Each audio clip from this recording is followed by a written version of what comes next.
আমি মুজাফর আহমেদ জুবাইর বলছি। বহুল আলোচিত ফেনীর পরশুরাম খন্ডল হাই এলাকায় যে একটি মিথ্যা দর্শনের অভিযোগ এনে আমার নামে 24 নভেম্বর 2024 সালে একটি মামলা থানাতে প্রদান করা হয়। সেই মামলাটি প্রদান করার পরে আমাকে পুলিশ গ্রেপ্তার করে নিয়ে যায়। ওই সময় আমি তাদের বিরুদ্ধে মানহানি মামলা করার জন্য ফেনী কেন্দ্রীয় জজ কোর্টে আসি। জজ কোর্টে আসার পরে ওই কোর্ট থেকে বের হওয়ার পরে আমাকে অ্যাডভোকেট বলেন যে আপনি তথ্য নেন সেখানে মামলা হয়েছে কিনা।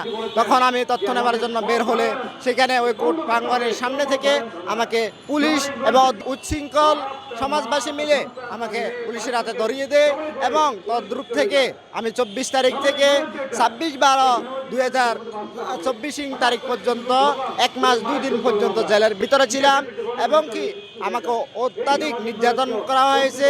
যথেষ্ট স্বীকারোক্তি নেওয়ার জন্য অনেক চাপে প্রয়োগ করা হয়। এমন পর্যায়ে চলে গেছে যে আমার মাথা পর্যন্ত বিকৃতি ঘটে যায়।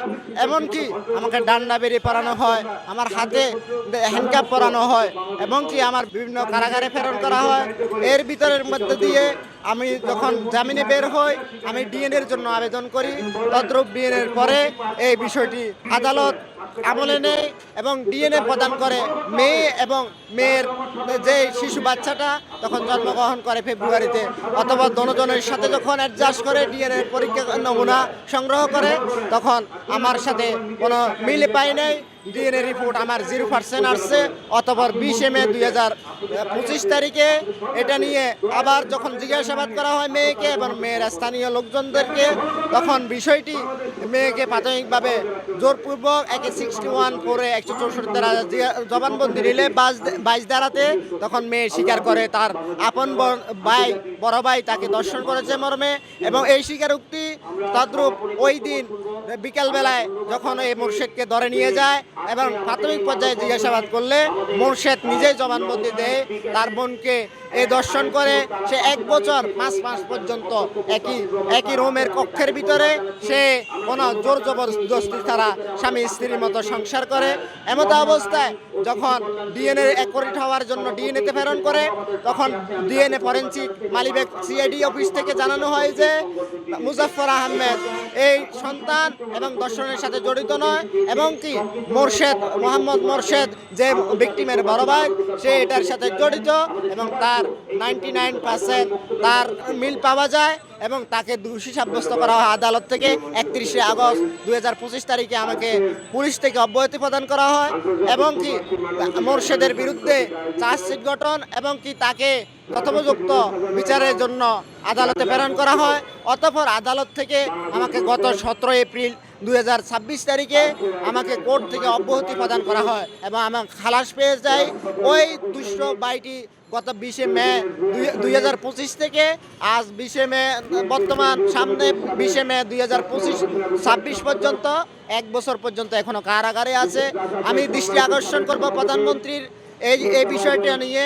আমাদের যতক্ষণ পর্যন্ত শিওর হওয়া যাবে না ততক্ষণ পর্যন্ত কাউকে সন্দেহের ভিত্তিতে আটক করা যাবে না এবং কি ততক্ষণ আমাদের আলেম সমাজ একটা যদি আমরা আলেম লেবাসে দেখি তাহলে আমাদের আলেমদের দিকে আঙ্গুল তোলা হয়।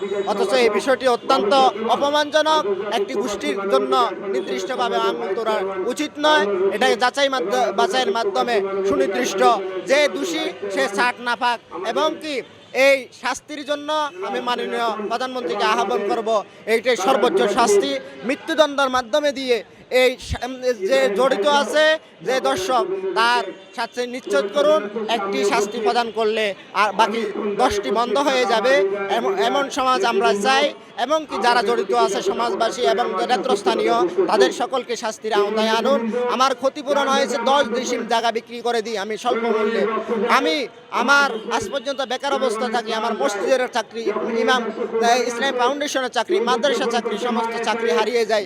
আমার বাবার চাকরি হারিয়ে যায়, বোনের চাকরি হারিয়ে যায়। এমন অবস্থা আমি দেশবাসীর সাথে প্রশ্ন রাখি, আমি জাতির কাছে প্রশ্ন রাখি কেন একটা শোনা কথার উপরে নির্ভর করে এমন আমার সাহায্যে কেউ আগে এসে দাঁড়ালো না। এই জন্য আমি ক্ষতিপূরণ দাবি করছি এবং বাংলাদেশ সরকারকে এই বিষয়টি অব্যাহতি করছি। তিনি জোরালোভাবে এই বিষয়টি দেখবেন এবং কি প্রতিকার তৈরি করবেন এবং প্রকৃত দোষীদেরকে দৃষ্টান্তমূলক শাস্তি প্রদান করবেন এবং আমাকে ক্ষতিপূরণ দেওয়ার জন্য আহ্বান করছি।